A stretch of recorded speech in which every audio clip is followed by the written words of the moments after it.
Hey everybody, Chris Cornelison. I am excited to be back. The first climb was unreal, and I got to tell you, this is absolutely a first for me. This is a first for me because I went to Brad Jones RMS, and I got so excited about what they were doing with climb. Before the first climb came out, I got on the phone with him. I said, Brad, I know this is strange. I want to be on the second climb. You got me so pumped up, and I knew we could make such a difference with drug nutrient depletion. And I asked if we could do probiotics because I knew with those two markets, we could offer $25,000 gross profit opportunity for patients. And then what really gets me excited is I share my screen here. And like I said, I truly am excited to be here because I reached out to Brad and asked for the second opportunity before the first one even happened. And it's because of Brad's passion about customer-centric care. And SolutionsRx, Lord, I've got a supplement company. I tell people, don't sell my products. Just educate your patients on the products and let them make a decision. And I knew that if we talk customer-centric care about probiotics, the combination of those two markets would be $25,000 increase in gross profit to stores who identified and solved problems. So I'm excited to get into it. We had the great Patty Mara on last time, and Patty's a close personal friend of mine, and she wrote a book called Up Solutions. And up solutioning is a term that I coined through SolutionsRx, and it's a process that we go through. And it's got two main points. I won't have time to get into deep with you today, but we train teams on how to do that. But point number one is you have to be able to identify a problem to up solution, right? You can't solve a problem if you don't know what the problem is. And I look at markets as problems and opportunities. The second thing is you have to be able to educate a patient about the solution. Now, in today's talk, the solution is obviously going to be probiotics. Sometimes the solution is just consultation, but in today's talk, the solution is probiotics. So you have to know about your product. So I'm going to take one slide and I'm going to go down standards that make a probiotic good. I'm going to walk you through our product. And I also want to say this, if you're using another product or another company, no worries, okay? I think there's plenty of market out there for all of us. My company's in multiple markets. If you don't use us for probiotics, maybe you'll come around and use us for a different market. But I'm going to take you through the standards. I'm going to tell you why it's the way it is. And I call this creating command and confidence in your product. Without this, you cannot educate your patients, okay? I was telling my wife, I was like, how am I going to pay attention to the education part? She said, you already told them you're going to show them how to make $25,000 right after it. I was like, that's a good point. So probiotics, the standards. Number one, the more strains you have, the better your product generally is, okay? And our product contains 7 strains. Now, there's been over 1,000 strains identified in the human body. So we can't get that many strains. So we want to get as specific as we can trying to treat what we're trying to treat. So the more strains, the better. The more units, the better. Okay, so it's usually 1 billion, 2 billion, 3 billion. The more units, the better. Okay, so our product has 30 billion units. All right, if a product had 10 strains and 50 billion units, it would be stronger than our product. And the cost of the product should go up in conjunction with the quality of the product. Next, a product I think should have a prebiotic. Now, what a prebiotic is an amino acid strain that replicates good bacteria. Now, think about this. It not only replicates the 7 strains in our product, but what a prebiotic does, it replicates all the good bacteria in the gut at once. I've heard somebody say it's like throwing fertilizer on a garden, or it's like 10 timings the strains that are in there. And a lot of patients now believe in prebiotics so much they're taking prebiotics without probiotics. Okay, so I think a prebiotic is really important. Our product does have one, and we think that's one of the keys to our secret of the reason our probiotics work so well over the last several years. The next one's kind of controversial: cold versus not cold. Okay, and the analogy I'd like to use here is like if you eat some food at night and you want to save it for the next day, you put it in the refrigerator so it stays good longer, right? Well, probiotics are good bacteria. They're alive, growing mechanisms, and they generally cannot stand heat and they cannot stand moisture. Okay, so most of the time they're refrigerated. Now, some companies don't refrigerate theirs, and if yours is not refrigerated, that's okay. You just need to know why yours isn't refrigerated. Now, the company should be able to tell you. I've had companies reach out to me that wanted me to put these strains in my product. We haven't yet, but basically they take the inside, they freeze dry coating around the outside, and their claim is that makes it last longer. I'm okay with whatever their claim is. I've read articles that said it would make it last about 60 days more. I've read articles that said it would make it last about 2 years more. The truth is, I don't know about that. But with SolutionsRx, we believe if it's not cold, it's old. And we send you this cooler out with our product every time so that you get a little marketing, you get our logo, and patients get used to going and pulling it out of the refrigerator. It's a good marketing point. It lets people know that ours is refrigerated. And in SolutionsRx, we always keep our products frozen until we ship it out to you. So our product is obviously cold. And we believe if it's not cold, it's old, because you don't know how many days it sat in their warehouse before it got to you. Our product will also last for about 30 days on regular shelf life. So we want that 30 days to be in the patient's hand, not in our hand. Last but not least, which strains can be important? Our 7 strains are 3 lacto and 4 lacto and 3 bifido. That's because we want to get the top and lower part of the intestine. We believe that's important. We used to be 3 and 3. We just added a new lactobacillus GG that we think is really good for offsetting antibiotic diarrhea side effects. Our probiotic is geared for upset tummy, to offset prescription side effects and diarrhea. So you want to know about your product and what it's geared for. And I believe this is last and least, but our price point is $23.99. You do need to know your price point, but it's not the most important thing to be able to educate your patient. Remember, to solve a patient's problem, you have to be able to have command and confidence in your product first. Okay, now, I'm glad we got that out of the way. So now we can talk about 3 markets for probiotics. And this is where I'm going to show you how to get to that $25,000 mark. But don't forget, you only get there if you take good care of your patient. All right. So the 3 markets I want to talk about today are the antibiotic and side effect market. And this will by far be the biggest market we talk about. We're also going to talk about depression. And I'm probably going to give you the most passionate probiotic depression talk that you've ever heard. And then we're going to talk about diarrhea in general at the bottom, because I think that could be a big market as well. All right. So when I say markets, I really hear patient problems, because when I see problems, that is actually what creates the market. So first market I want to talk about, antibiotics and side effects. Now, I know that most of the people on this talk know that the antibiotic, as it's killing off the bad bacteria, the pneumonia, the strep, whatever the patient went in for, it also kills off the good bacteria. Okay, and 70% of our immune system is actually housed in our gut. Okay, and I want you to understand that you know that, but your patients do not know that. I quoted the great Patty Maron the last time I talked and said, you know, a lot of times the patient doesn't even know the problem that you need to solve. And that's the case here. Just because we know as professionals, they don't. I want you to take a look at this slide. This is how big this market is. 70% of all new prescriptions are antibiotics.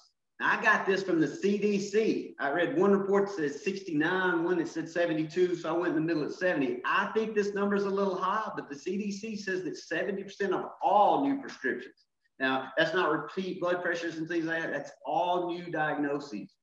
Now, here, this gives you the reasons to offer probiotics. Now, the first one is diarrhea and yeast infection. Okay? And the most common side effect of most antibiotics is diarrhea. Now, I honestly don't know any antibiotics that don't have diarrhea listed on the side effect profile. I've heard some doctors, some pharmacists say, I don't want to talk to the patient every time about diarrhea. I want to devil's advocate that 100%. I think these common side effects the patient wants you to talk to them about. The reasons they went to the doctor to take care of the common cold, strep, pneumonia, whatever, and they want to get back to work, back to taking care of their kids, back to their daily activity. And if you don't educate them that their antibiotic could be causing a side effect of diarrhea, you're adding to the problem. I don't want pneumonia and diarrhea, strep and diarrhea. I want to get well. Okay. Now, in SolutionsRx, we train you how and when to talk on every side effect, including yeast infection. And we generally only talk to yeast infection with women. And if you educate a lady on yeast infection and antibiotics, and she chooses not to get the probiotic, when she leaves, if she ever gets a yeast infection, she becomes a patient for life. Okay, for life. So you educate patients, and if they don't make the purchase, you do not worry about it. It's up solutioning. You educate them. If they get diarrhea, if they get yeast infection, they'll be back in to make a purchase. Now, the next category we like to talk about is C. diff. Now, we don't talk to every patient about C. diff. We have training videos, and we teach you that we think patient over 60 is at higher risk of C. diff. We think a patient who is immunosuppressed, like maybe HIV positive, is higher risk of C. diff. Maybe they're on a medication that suppresses the immune system, like Humira. Sometimes if they've had multiple antibiotics back to back, we think they're at higher risk of C. diff. And the thing about C. diff, it is rare, but it can be deadly. C. diff can cause death. Early in my career, I lost a few patients to C. diff, so I take it very seriously. The way I look at C. diff is we want to educate everybody, and we want to tell them about it. In my pharmacies, I used to tell my team, if we educate a patient on C. diff, they don't take the probiotic and they develop it, we'll continue to fight it, but that's kind of on the patient and it's their health care, and that's okay. But I don't ever want a patient to leave one of my pharmacies and not be educated on C. diff and then contract C. diff, and it could turn fatal. Okay, that's the approach we took on it. And last, this is my favorite thing about probiotics and antibiotics, is it replenishes the immune system. At SolutionsRx on our bag stuff, we like to say it gives the immune system a fresh start. And I actually think this is the biggest deal about probiotics. Now, it's not the one your patient hears the easiest. They hear diarrhea and yeast infection the easiest. But there's a lot of studies that say the immune system 90 days after an antibiotic therapy, 30 to 90 days. And what that leads to, and I want to pull my next slide up, is I truly believe that if you give people probiotics, it will decrease recurrent infection and it will lower hospital readmission. And I want to kind of show you what that looks like. Reinfection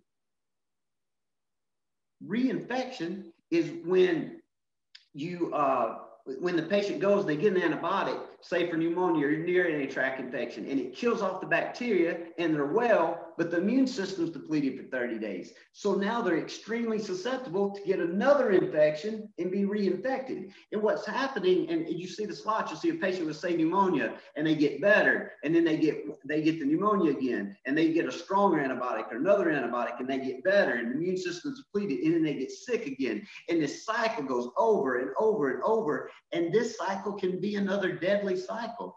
It actually makes the patient have to take more antibiotics. The antibiotics don't do as well. They have to get higher in doses, and it causes this extremely vicious cycle of recurrent infection. Also, I believe that probiotics for a month after lowers readmittance to the hospital. And I heard a pulmonologist give a great talk one time, and he said that every pneumonia patient that he put on an IV antibiotic, he suggested taking a probiotic for 1 month after, just to replenish the immune system. Now think about that. If 70% of the immune system's in the gut and the immune system's beat down by the antibiotic, it makes all the sense in the world to put that bacteria back so that the patient can be as healthy as possible so they don't have these recurrent infections. And you know, that's why I get excited about Climb, is because that is customer-centric care. To me, when you're really being customer-centric, you're caring for the patient when they don't even know there's a need. When I lay my head down at night, I think of the SolutionsRx customers all around the country that are lowering readmittance to the hospital. You're never going to thank you for that. Nobody ever knows, hey, I didn't go back into the hospital. But I firmly believe that SolutionsRx pharmacies around the country are low in readmittance and decrease recurrent infection. And I think that is the essence of customer-centric care.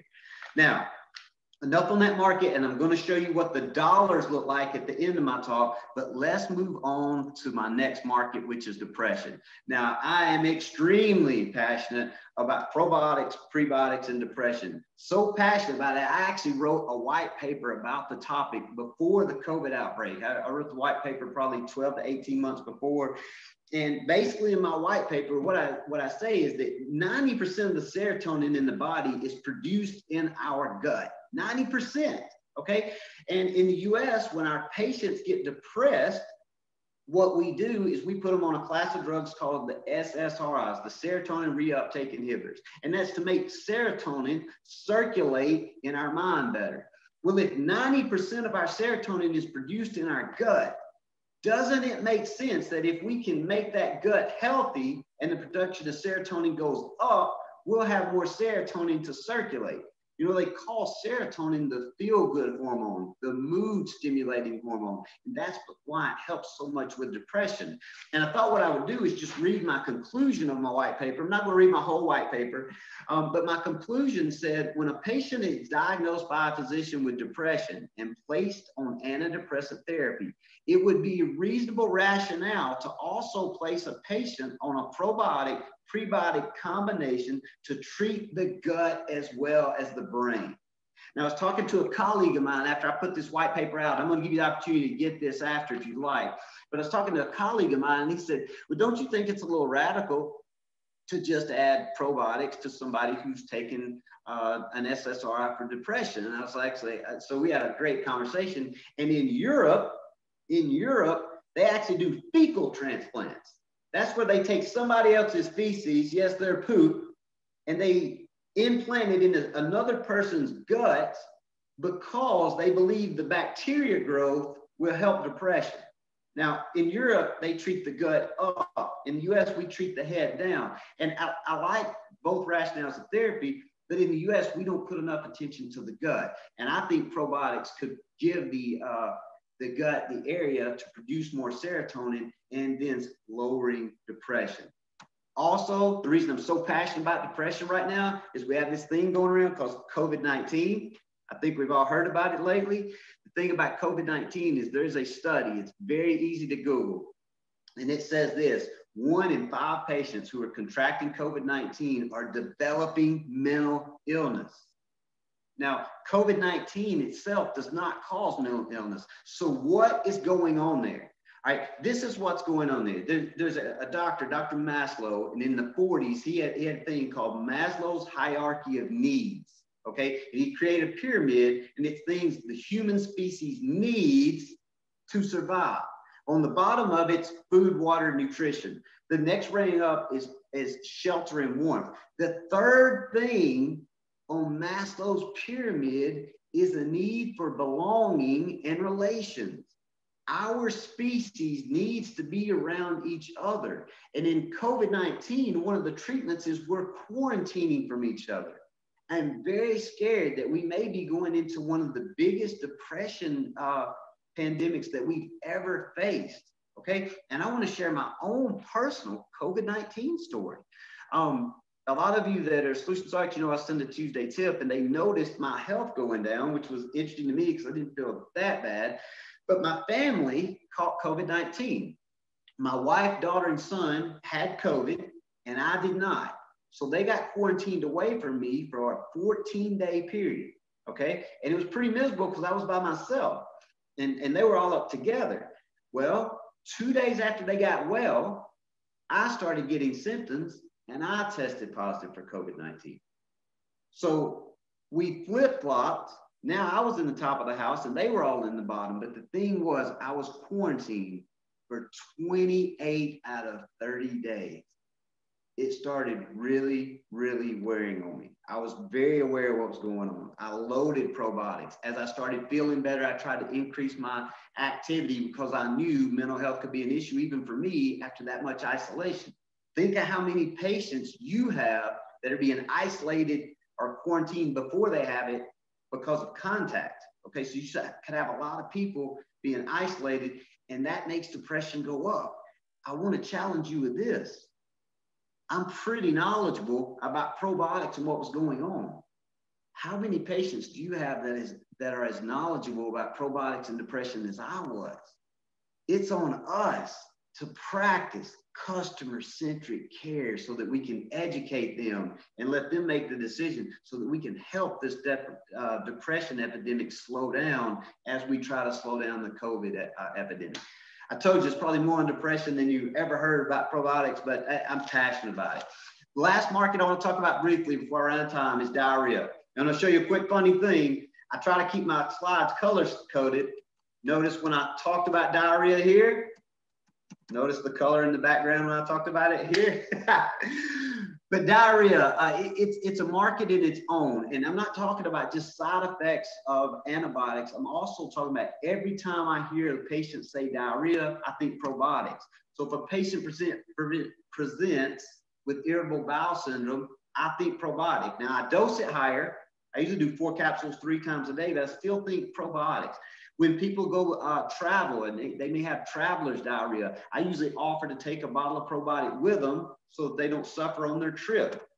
Stomach viruses, anytime somebody comes in and says the word diarrhea, I immediately go to probiotics. Even if they got a prescription for Lamoda or Imodium, this is the add-on.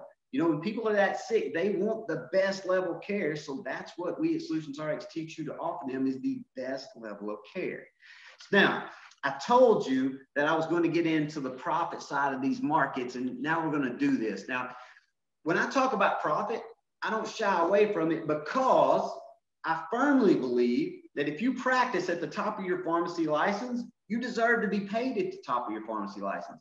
I just told you, I believe that readmittance to hospitals goes down if you replenish the body with a probiotic for 30 days after an antibiotic. Lowering readmittance rate lowers healthcare costs. It saves hospitals money. It saves patients money, and it makes that patient healthier. That's what it's all about, is making that patient healthier. But let's look at the opportunity here. I took a store filling 100 prescriptions, all right, in a 5-day work week. And the CDC said 70 of those would be new. So I went down to 60 because I like to be conservative. But if you had 60 opportunities in an average store and you offered it, you educated it, you had a really good trained way to educate them, and you only made 5 sales a day, that means what, 55 times a day? They said, no, I really don't want it. You'd make an $11.50 margin with our products. That would be times 25 days, times 12 months. You'd make $17,250 of gross profit a year with less than 10% of your business executing. Less than 10%. Now, this is just the antibiotic market. If you actually added on some diarrhea sales when you heard diarrhea, and if you got passionate about depression, who knows, you might run this up to 18,000 or more. Now, I want to show you a little slide from the first climb I did. I'm sure Brad and RMS would make this available to you. But in my first climb, I did drug nutrient depletion. I showed you that if you weren't that good at it and you executed 10% of your own market, you could increase your bottom line by $12,000. And today I showed you a market that if you, again, only got 10% of the market walking in your door, you would make an extra $18,000, and together that would be a $30,000 increase in gross profit in just 2 markets. All right, now I'm going to be honest with you, people. SolutionsRx, we're in 46 states, we're in 550 stores. I've got a lot of stores doing half of this, and they're very happy, and they're doing very good customer care. I've also got a lot of stores that are doing exactly what's on this slide in these 2 markets, and they're probably a little happier and they're offering great care. And I've also got stores around the country who have been doing this for a while and they're really good at it, and they're executing 20, 30, 40% of the market that they have access to, and they're making 2-3 times the dollar value on these slides in just these 2 markets. I think that's a pretty wow factor moment. Now, again, if you want my white paper on depression, hit me up at www.solutionsrx.com, or my personal email is chris@solutionsrx.com. I'd be glad to send you that. I'm really, really thankful for RMS and Climb and what they do. You know, at SolutionsRx, I look at it as we try to meet a store where they're at and help them get better. You know, if you're not doing anything in these areas, we want to get you started. If you're doing great, we want to help you get better. We want to educate you more. And the Climb process, you know, the care, leadership, innovate, motivate, balance, you know, they want to keep you going up. That's why it's such an honor to work with Brad and RMS on these things. We want to lift stores up. They want to climb people up. And I just look forward to working with them in the future. Again, I'm Chris Cornelison with SolutionsRx. We'd love for you to reach out. Even if you're not using our product, please at least go by our website and check us out. We're in 15 other markets. We'd love to help you in other areas too. Hey, Chris Cornelison, if you've been around me much, you know I always close out with this. I believe we should all be solving our patients' problems. Thank you.